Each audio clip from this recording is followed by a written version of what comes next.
Hello learners, welcome back to your educational channel Learn and Educate. Code of Civil Procedure 1908. In the previous few videos we have learned a few provisions of appeal. Summary of previous provisions: appeal from original decree.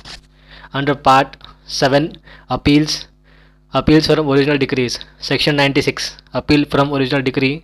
Section 97, appeal from final decree where no appeal from preliminary decree is made can be made. Section 98, decisions where appeal heard by two or more judges.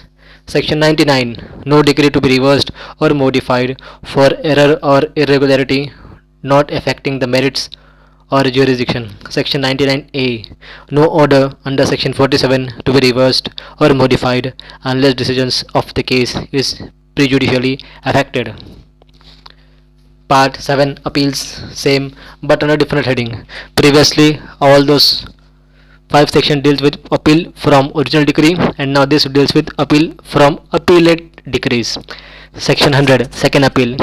Save as subsection 1, save as otherwise expressly provided in the body of this code or by any other law for the time being in force, an appeal can be made to the High Court from every decree passed in any appeal by a court which is subordinate to the High Court if the High Court is satisfied that the case involves a substantial question of law, Subsection 2. An appeal may lie under section 100 from an appellate decree which is passed ex parte. First appellate decree which is passed ex parte, it can be appealed under section 100.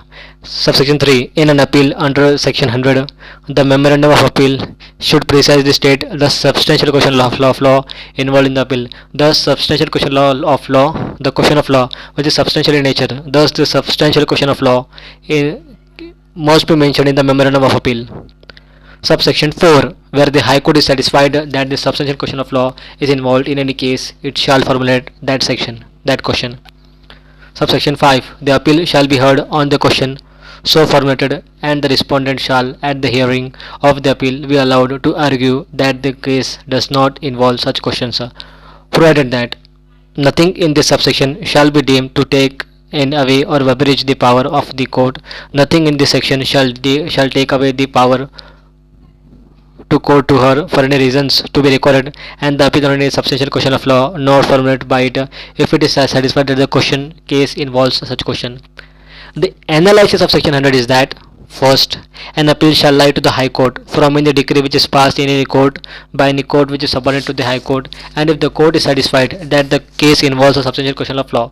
Section. An appeal shall be made under this section from an appellate decree where it is passed ex parte.